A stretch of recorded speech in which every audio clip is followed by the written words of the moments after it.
성경 말씀은 요한계시록 7장 2절에 천사가 살아계신 하나님의 인을 가지고, 성경 그대로입니다. 요한계시록 7장 3절에 보게 되면 하나님의 종들 이마에 인을 쳤습니다. 하나님의 종들이라는 사실에 여러분들이 기억해 주시면 좋겠습니다. 하나님의 종들 이마에 인을 칩니다. 표시를 합니다. 이어서 요한계시록 7장 4절에 보게 되면 이스라엘 자손의 각 지파 중에서 다는 아닙니다. 각 지파 중에서 입맞은 자들이 14만 4천 명이라 이렇게 기록하고 있습니다. 분명 요한계시록 7장 3절은 하나님의 종들입니다. 일반 성도가 아닙니다. 하나님의 종들에게 인을 치는데 14만 4천 명의 인을 맞게 됩니다. 요한계시록 7장 5절에서 8절 본문에 읽었던 내용은 각 지파들이 1만 2천 명씩 인을 맞습니다.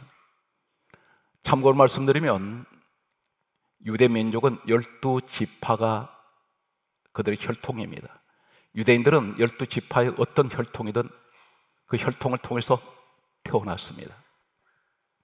그런데 성경 말씀은 14만 4천 명이 누구에 해당되느냐면 바로 이스라엘 자손 유대인들입니다. 우리와는 상관없습니다. 우리는 12지파의 혈통이 아닙니다.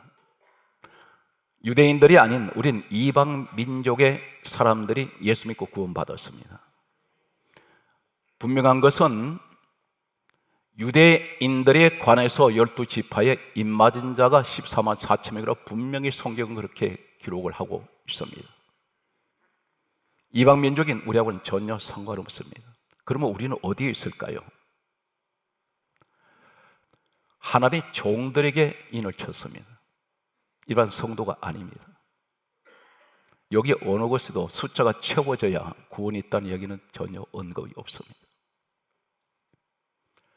그렇다면 성경 말씀은 계속해서 이렇게 말씀합니다. 우리는 지금 어디에 있을까요? 어디에 해당됩니까?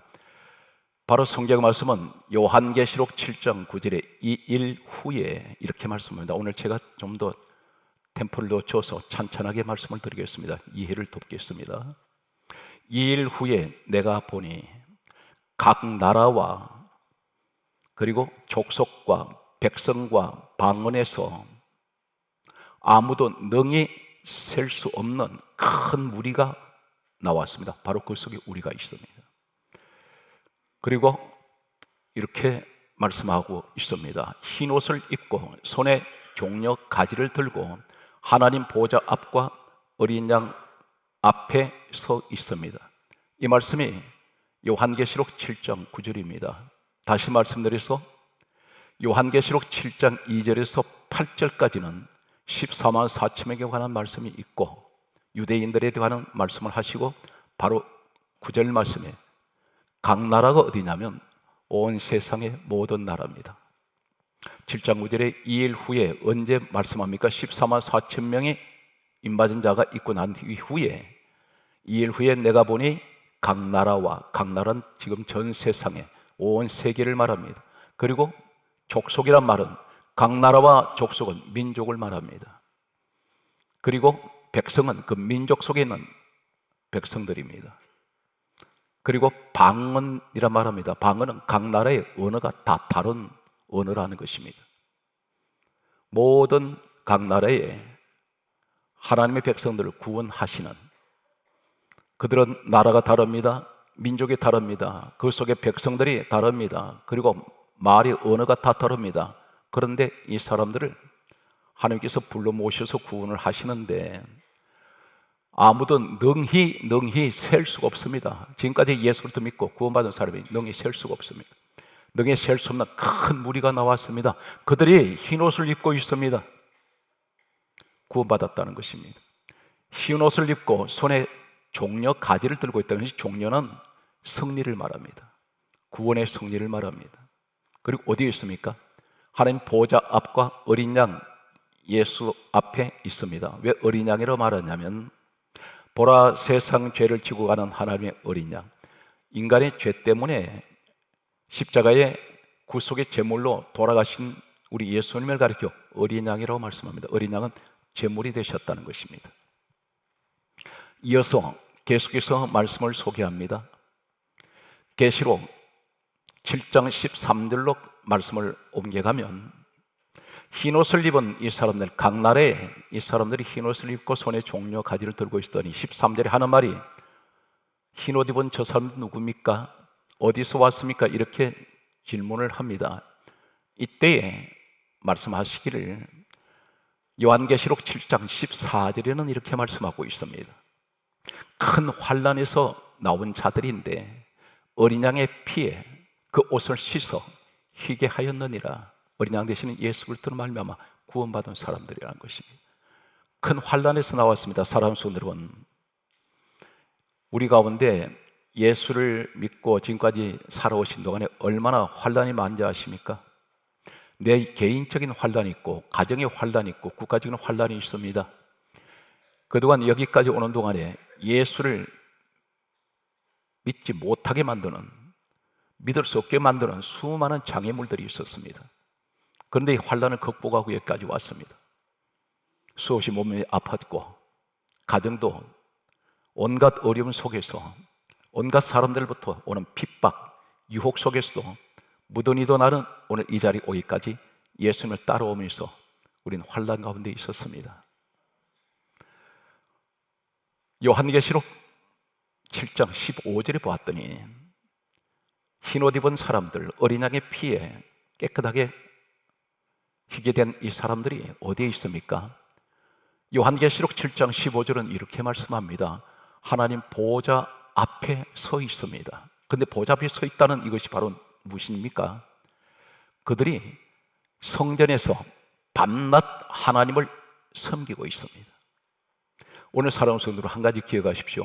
저는 이 말씀에 굉장한 은혜를 받고 또 힘을 얻게 되고 보람을 느낍니다. 그것이 뭐냐면 오늘 이 시대에 하나님 옆에 내가 서 있다는 것이 무엇인지 아십니까? 분명히 성경 말씀하기를 요한계시록 7장 15절에 하나님 보호자 앞에 서 있는 사람 뭘 한 사람입니까? 성전에서 밤낮 하나님을 섬기는 사람입니다. 바로 교회 안에 직분자들 말합니다. 교회 일하시는 분들입니다. 주차 봉사, 예배위원, 그리고 온갖 식당에서 또 여러 가지 교사로 많은 일을 하는 것은 결국은 누구를 위해서입니까? 하나님을 섬기는 일입니다. 그런데 이 사람이 바로 하나님 보호자 앞에 서 있는 사람입니다. 성경 말씀을 그대로 믿으시기 바랍니다. 하나님 보호자 앞에 서서 성전에서 밤낮 하나님을 섬기니 하나님 보호자에 계신 우리 하나님께서 그들 위에 장막을 치신다 했습니다. 그늘이 되어주시고 보호하시고 지켜주신다는 말씀이 요한계시록 7장 15절에 말씀합니다. 이 시대에 성령을 받은 사람과 받지 못한 사람 차이가 있습니다. 우린 분명히 분별해야 되는데 성령 받은 사람은 어떤 사람인지 아십니까?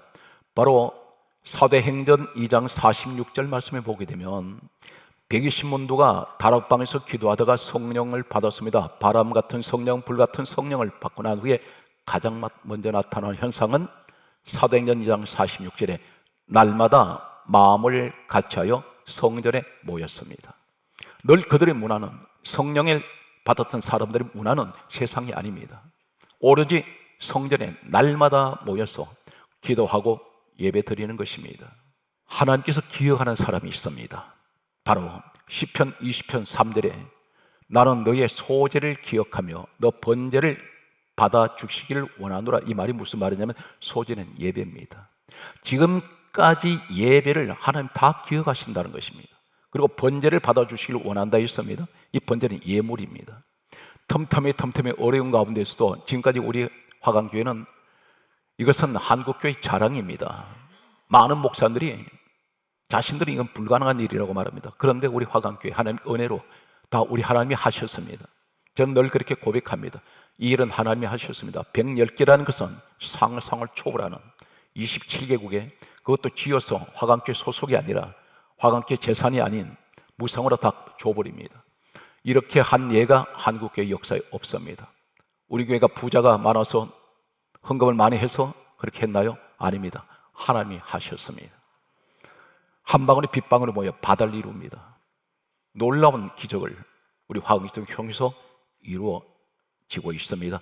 하나님께서 보좌 앞에 서 있는 구원받은 사람들, 성전을 밤낮 없이 섬기는 이 사람들에게 하나님 장막을 치시고, 바로 이어서 요한계시록 7장 16절은 이렇게 말씀합니다. 놀라운 축복을 하십니다. 여러분 이 복을 가져가시기 바랍니다.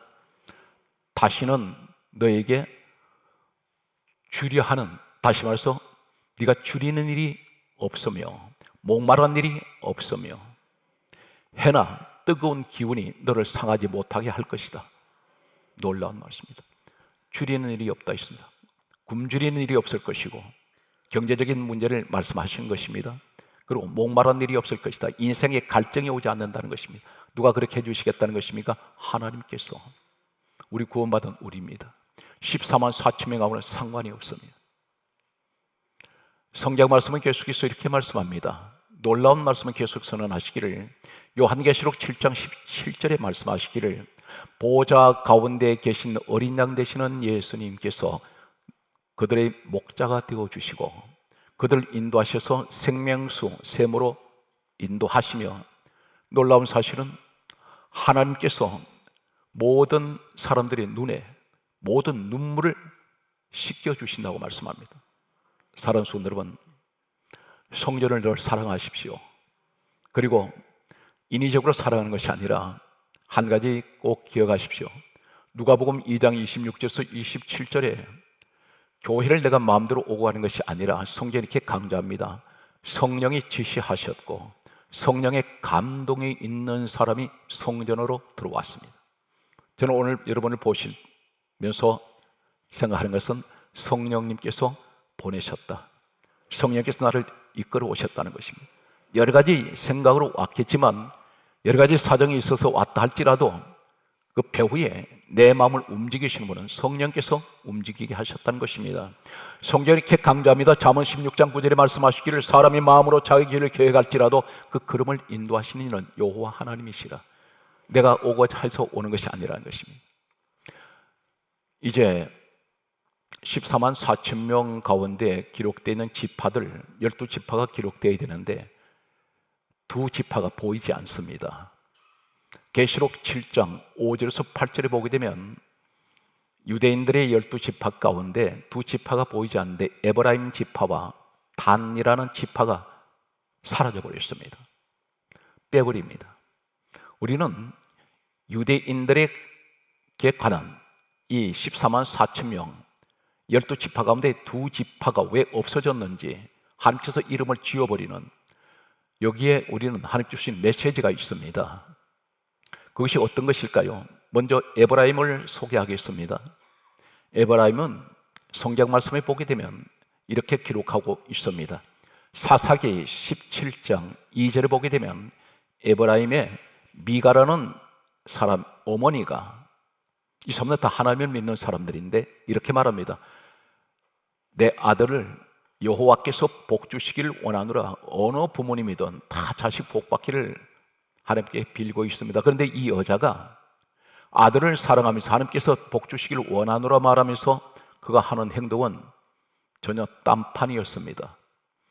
사사기 17장 4절에서 5절에 보면 은을 가지고 우상을 만듭니다. 신상을 만들어서 이것을 자신의 집에 두었습니다. 이것을 가리켜 드라빔이라고 말합니다. 드라빔은 어른 한 뼘 되는 이런 작은 부적 같은 것입니다. 이것을 몸에 지니고 다니면 가정에 축복이 온다고 믿었습니다. 한마디로 이 에브라임은 두 신을 섬깁니다. 오늘 이 자리에 그런 분이 계실지 모릅니다. 교회에 나와서는 하나님을 섬깁니다. 집에 돌아가서는 우상 섬기는 사람이 있습니다. 그랬더니 성경 말씀은 사사기 18장 전체는 에브라임 사람이 만들었던 이 우상을 단 지파가 같이 섬기기 시작합니다. 두 지파 빼버립니다. 이름이 지워져 버립니다. 그러면서 성경 말씀은 이렇게 기록합니다. 사사기 18장 31절에 미가가 만든 신상이 단 지파의 집에 있었더라. 단 자손에게 있었더라. 두 지파가 에브라임 지파에서 만들었던 우상이 단 지파에게 흘러들어갔습니다.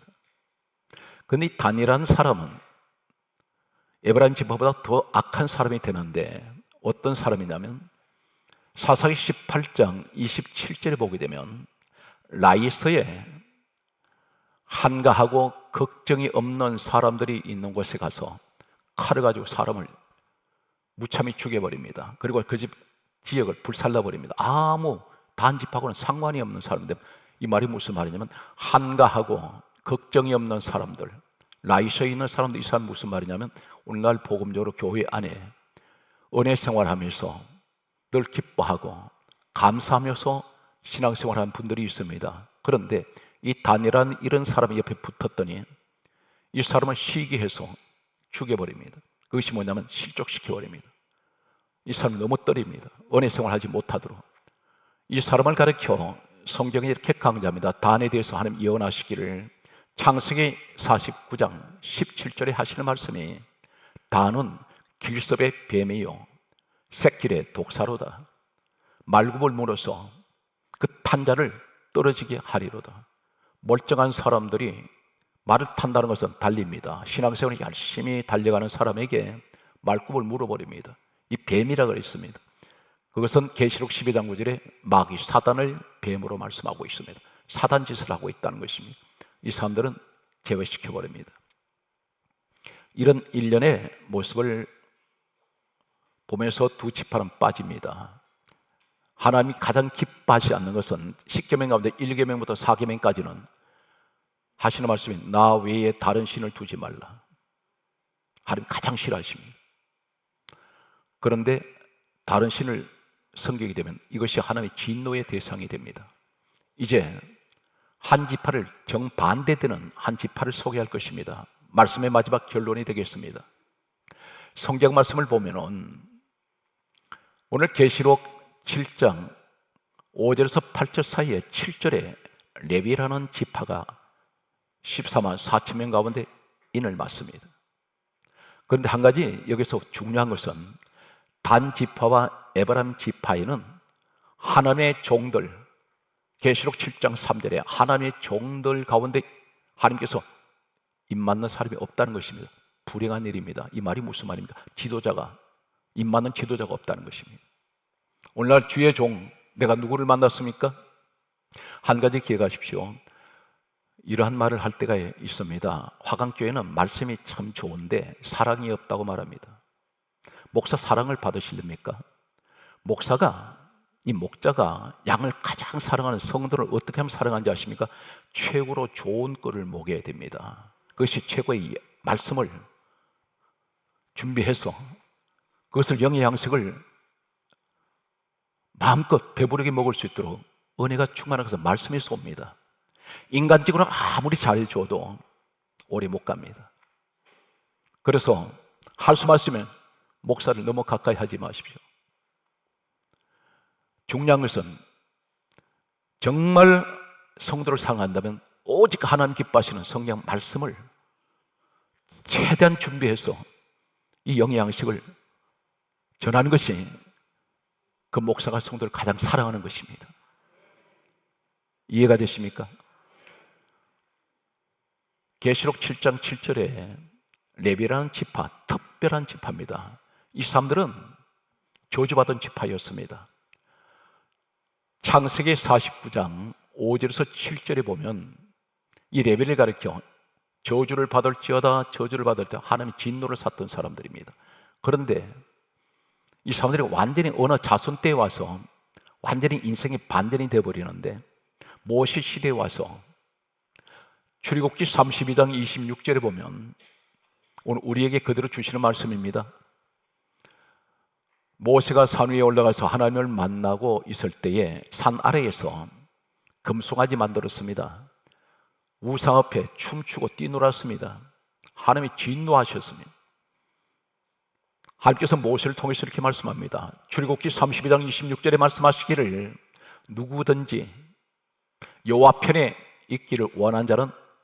다 내게로 오라 이렇게 말씀하실 때 성경은 놀랍게도 딱 한 지파만 이렇게 기록하고 있습니다. 출애굽기 32장 26절에 이렇게 강조합니다.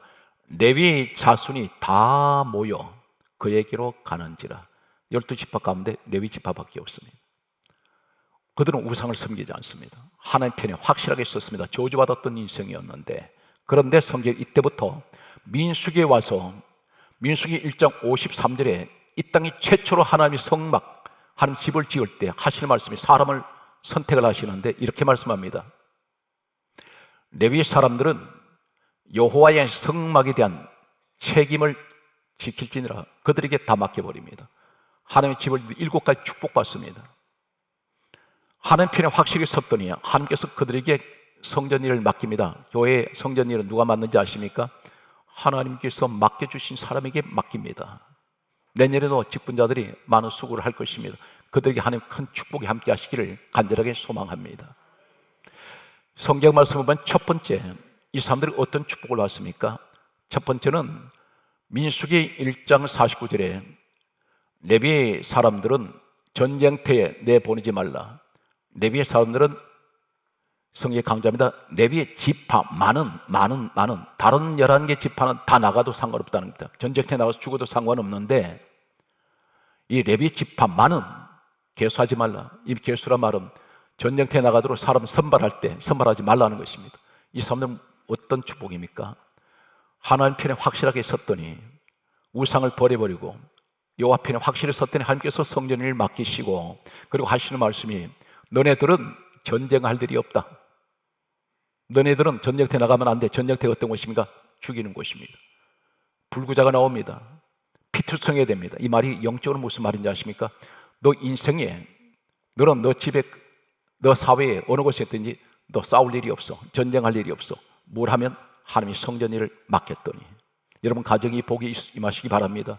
두 번째가 민수기 1장 51절에 외인이 레위 사람들이 가까이 오면 내가 죽여버리겠다 했습니다. 이 말이 무슨 말입니까? 사람들로부터 피해당할 일이 없다는 것입니다. 나를 해치려는 사람이 오면 하나님이 다 막아내버립니다. 오늘 이 복의 축복이 여러분 가정에 임하시길 바랍니다. 세 번째가 어떤 축복이 있습니까? 민수기 2장 17절에 말씀하시기를 이렇게 말씀합니다. 모든 진영의 중앙에 레위 지파가 있을 것이다. 이 말이 무슨 말입니까? 어느 곳에 가든지 이 사람이 센터입니다. 이 사람이 없으면 예를 들면 기업이 움직일 수가 없습니다. 기업에 수만 명이 있어도 반드시 그 움직이는 핵심 인물들이 몇 명이 있습니다. 하나님께서 말씀합니다. 레위의 지파는 레위의 사람들은 어느 곳에 가든지 모든 진영, 모든 곳에 중앙에 있을 것이다. 핵심 인물이라는 것입니다. 여러분 이 복을 받으시길 바랍니다. 어떻게 해야 됩니까? 하나님 편에 확실하게 서십시오. 그분이 누구십니까? 빌립보서 2장 6절에 근본 하나님 본체 되신 예수님이십니다. 예수님 편에 확실하게 서세요. 성경 말씀은 네 번째가 무슨 말씀이 있습니까? 민수기 3장 12절에 따라서요. 레위인은 내 것이라. 모든 것이 하나님 것인데 여기서 왜 이 말씀을 선포하십니까? 레위 사람만은 내 특별한 사람이야. 오늘 하나님께서는 이 레위 지파 같은 이런 사람이 있는가 하면 단과 에브라임 같은 사람도 있습니다. 그런데 저는 단언코 우리 화강교회는 레위 지파의 사람들이 이 자리에 다 계신 줄로 저는 확신합니다. 성경 말씀은 다섯 번째, 민수기 6장 22절에서 25절에 레위 사람 아론과 그 아들들에게 하시는 말씀이 너네들이 누구에든지 축복을 하면 내가 그대로 축복해 줄 것이다. 너 말한 대로 해 주시겠다는 것입니다. 자, 우리 한번 축복하세요. 예수 이름으로 나를 쳐다보지 마시고 자, 우리 인사하십시오. 예수 이름으로 축복합니다. 다시 하세요. 예수 그리스도 이름으로 크게 하세요. 건강하십시오.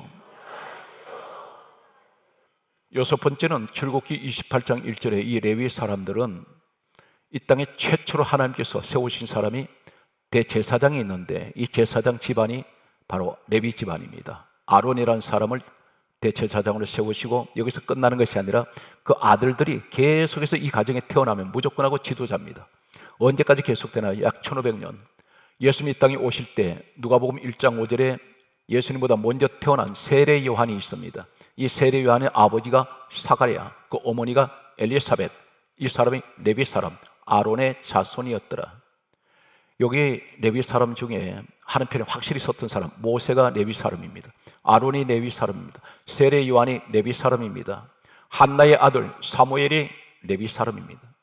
한때는 저주받았던 인생이 하나님 편에 확실히 서버렸더니 저주가 다 끊어져 버리고 축복 중에 최고의 축복을 받습니다. 7번째가 그게 따라서요, 신명기 33장 11절, 그게 따라서요 재산을 풍족하게 해주시며, 하나님이 재산을 풍족하게 해주시는, 먹고 사는 걱정 없이 자손들의 복을 누리는 레위의 축복이 함께 하시기 바랍니다.